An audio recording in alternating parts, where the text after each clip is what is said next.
I've been proposed to 9 times. One of them proposed on the first date and was serious about it. Granted, we had lots of lengthy phone calls and emails before our date. We did thorough pre-qualifying. A couple guys proposed within the first few weeks. I've been told by multiple guys, even those who didn't propose, that I'm the marrying kind. What's interesting or sad is that I wasn't in love with most of them. I wasn't stringing them along or trying to manipulate them. I was honestly unaware that they felt so deeply and completely for me, or so they thought. I was enthusiastic and loving and giving them everything I thought they wanted because it felt good to me. I wanted to be that person for them. I wanted to be everything they wanted. They felt they were in love with me. And I'm not saying all of this to say that I'm better than you in any way.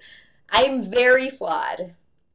I can be sad and angry and depressed and want to hide away and bitchy and shut down and insecure. I can be mean to myself and to others. I've done things that I'm ashamed of.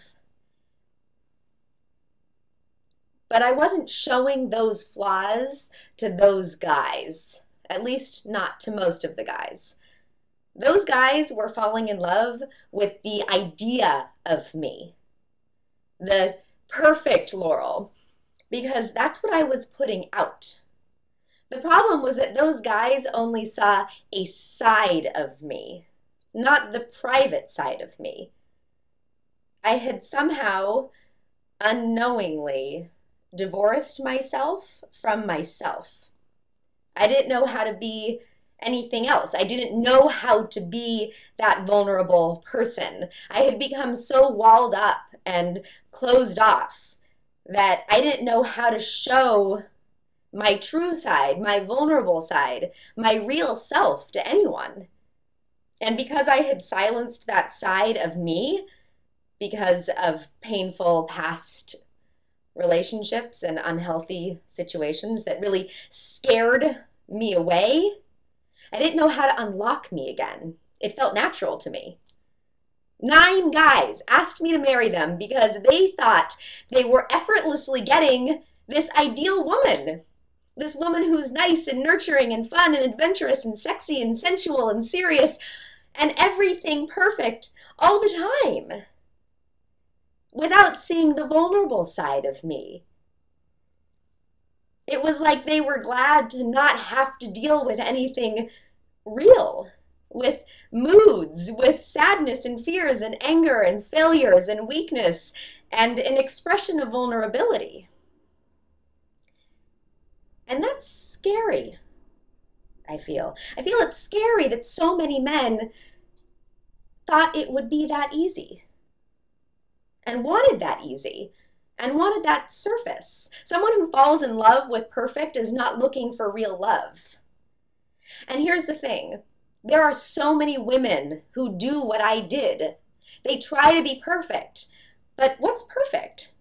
On the first date, on the third date, on the 5th date, on the 20th date, they continue to try and be perfect. They don't show their vulnerability. But if you want to find real, you have to be real. And real is you. Real is the person who you hide from the public. Real is the person who cries when you're watching a commercial that triggers you because you're in a vulnerable mood, or just because you're sad, or depressed, or hurt, or remembering something, or thinking of how ashamed you are. Real is the person who is stronger now because you've gone through so many times of weakness, of pain, of failure, of hurt, and of shame. Real is showing that side of you, that side that you're not so proud of. Now, I'm not saying that you need to be so real in front of your guy that you go to the bathroom in front of each other and burp and fart, and some things are sacred, and I don't think you need to show that.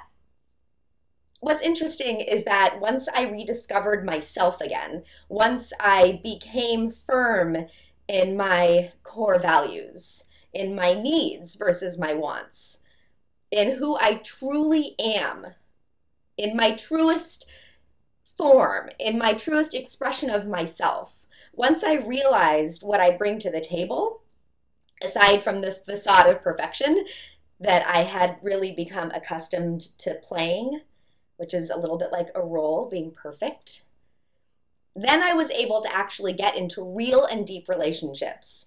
And it was obvious that those relationships were different, that those relationships were true. Men were falling in love with me, the real and complete and multifaceted me. And I was falling in love with them. And that's the key. I was falling in love with them too. It was no longer one-sided because my heart was finally open because I allowed it to be. I made the decision. My heart was open because for the first time I was vulnerable. I showed myself. I had to open myself in order to be vulnerable. And once I was vulnerable and my heart was open, I was able to feel for them too. You cannot love another if you are closed off and shut down. And this is actually the reason why so many relationships are off balance, where one person feels more than the other, particularly at the beginning of a relationship. And it's because one person shares and the other doesn't. One person is vulnerable and the other one is still testing them or waiting for them to prove themselves. The one who really feels and falls is the one who's being vulnerable. The one who doesn't feel is the one who's shut down. And that's why I say, get vulnerable even on the first date. Share a little bit of who you are because you're opening yourself up to the possibility of feeling. You're giving yourself permission. If you want real and lasting and deep and equal love, you have to be real and open and vulnerable and show all of those sides of yourself and stay real. Even during those tough times when you're scared and you want to clam up and shut down, because you don't want someone to fall in love with the perfect you. Because let me tell you, one day, someday, for sure, you will show the other side of you. And you don't want him to think, wait, who are you? I didn't know this side of you. I don't know you. You're not the person I fell in love with. Because they fell in love with perfect. It's like wearing makeup all the time. I actually had a boyfriend who said he loved me, and pretty quickly we went out of town for what I call a make or break. It's where you decide if it's a yes or a no. It's, you know, when you go out of town together, it's a lot. And he saw me for the first time without makeup on, with my hair pulled back, and he said, "Wait, where's Laurel?" "What? Who are you? Put your makeup on." I put my makeup on and suddenly he was like, "Oh, there you are." He had fallen for perfect Laurel, not Laurel. And I could tell that he looked at me differently without makeup on. And when I realized that he was in love with perfect Laurel, I started to view him differently too. And I started to realize, oh my God, you don't know me, actually. Because it wasn't just about the makeup, it was about everything. You don't want to be fallen in love with by someone who doesn't know you. And you don't want to fall in love with someone who you don't know. And you definitely don't want to be proposed to by someone who doesn't know you. You want a relationship that is real and deep and reciprocal, because that's true love. And as soon as you allow yourself to be real and deep and vulnerable, then you're giving yourself permission to fall in love with them.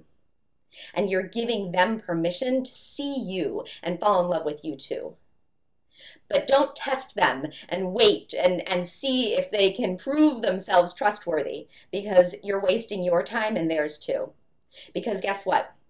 If you do that for several dates, suddenly when you show yourself, they might say, wait, who are you? this isn't the person who I was falling for.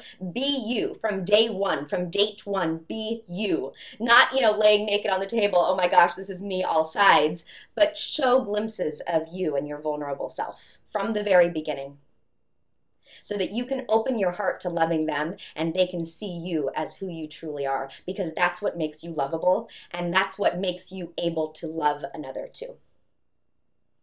For more information on me or my dating coaching, you can go to screwingtherules.com, and you can go buy my new book, Screwing the Rules, The No Games Guide to Love.